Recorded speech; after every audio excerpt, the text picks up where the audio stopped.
good morning, ma'am. My name is Jillian Tate Magana. And I am Rose Angel Roldan, a PhD student po from LSPU Lopez Satellite Campus. And we are here po for conduct interview with you today. So, ma'am, can you please introduce yourself, sharing your name and the school where you teach? Additionally, could you tell us about your teaching experience, including the number of years you've been teaching and how long have you been at your college? Okay, hi, I'm Sandy. I'm 21 years of age.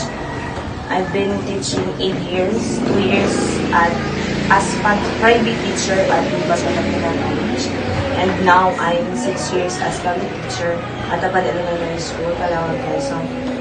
Throughout my teaching journey, I have handled different grade levels, but most of my experiences has been in primary grade, especially grade 1, where the mother tongue is one of the foundations.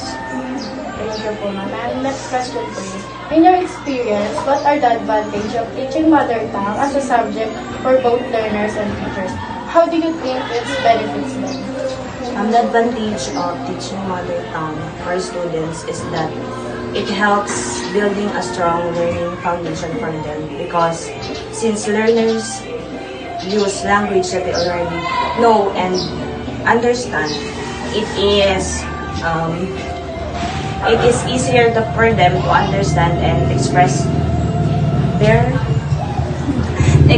ideas, grasp knowledge, concepts, and express themselves confidently. And also, it helps them to boost their participation and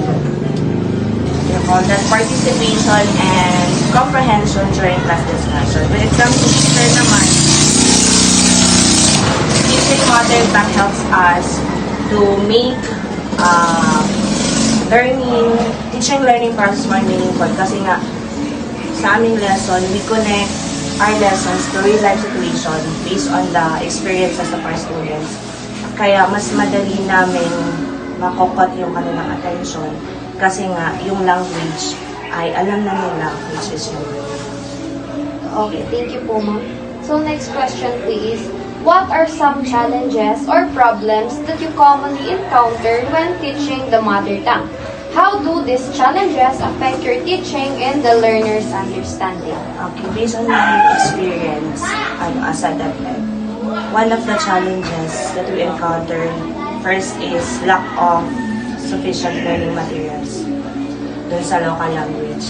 Minsan, we have to translate and create our own learning resources para lang ma-fit yung needs ng mga students namin. Kasi nga, kulang yung mga learning materials na suit dun sa mother tongue, dun sa local language ng mga bata. Kaya kami, nagpo-provide kami ng own resources namin. And another challenge is not all the students use mother tongue at home. Especially yung mga galing sa mga family, mga konyo na bata. Yung mga, ang language nila sa bahay ay English. More frequently ay English. Kaya mas mahirap magturo kasi ngayon yung nakalakihan nila. Yun din yung challenges. Pero despite yung mga challenges na yan, teacher nga, diba, this is opportunity for us to be a better teacher and create more and be creative and resourceful when it comes to teaching. Para nga ma-address namin yung mga challenges kahit na time-consuming sa amin mag-create ng mga learning resource. Wala kami magagawa kasi nga insufficient yung mga materials na Okay po, thank you po, ma'am. Last question po is, what solutions have you or the school implemented to address these challenges? Do you have any further recommendation on how to better achieve the goals of mother tongue or MTV, especially in enhancing the learning outcomes of learners? Ayan, to address naman yung challenges sa school namin, we are conducting learning action cell session, yung LAC session, wherein yung mga teachers are gathered together para ma-share namin yung mga ideas ng bawat isa, yung mga problems na na-encounter namin, para yung mga ideas ng bawat isa, magkakaroon kami ng brainstorming. Tapos yung mga teaching strategies nila na pwede namin i-adapt namin sa mga student namin. Tapos nag-create kami ng mga localized, kung sinabi natin localized materials, yung mga halimbawa sa mga kwento, hindi ka pwedeng maglagay, kagaya sa amin linang, hindi ka pwedeng maglagay ng mga prutas na wala naman doon. Ganon. Yun yung localized materials para mas madaling maintindihan ng bata yung lesson mo. And ako personally sa aking klase, ginagawa kong may fun yung learning. Kasi nga, kapag puro ka lang spoon feed sa bata, nagiging bored yung learning process ng bata. Kaya ako, ang ginagawa ko, I'm using songs, I let them dance, tapos yung mga manipulative learning resources, yung mga tangible learning resources, talagang pinapahawak ko sa kanila, nag-hands-on sila. Kasi mas dun sila natututo. Doon nila nalalaman, ay ganito pala ang texture nito, ganito pala ang itsura. Tapos, ano pa ba, ang ginagawa ko? Yun lang naman kasi, mas maganda yung learning kapag meron siyang laro, mas maganda. Kaya as a recommendation dun sa problem, dun sa challenges, siguro mas magiging effective yung program kung merong strong support, siyempre, from the Department of Education. Especially yung providing ng mga printed materials. Kasi yun talaga, minsan nauubos yung time namin dun. Minsan kailangan pa namin mag-extend ng oras. Sa hapon, iuwi mo na, gagawa ka pa ng learning resources. Kaya kailangan namin ng strong support sa Department of Education. Yun nga, sa mga printed materials, tapos yung continuous training sa amin sa mga teachers. Kasi hindi naman lahat ng mga teachers ay nag-undergo ng trainings.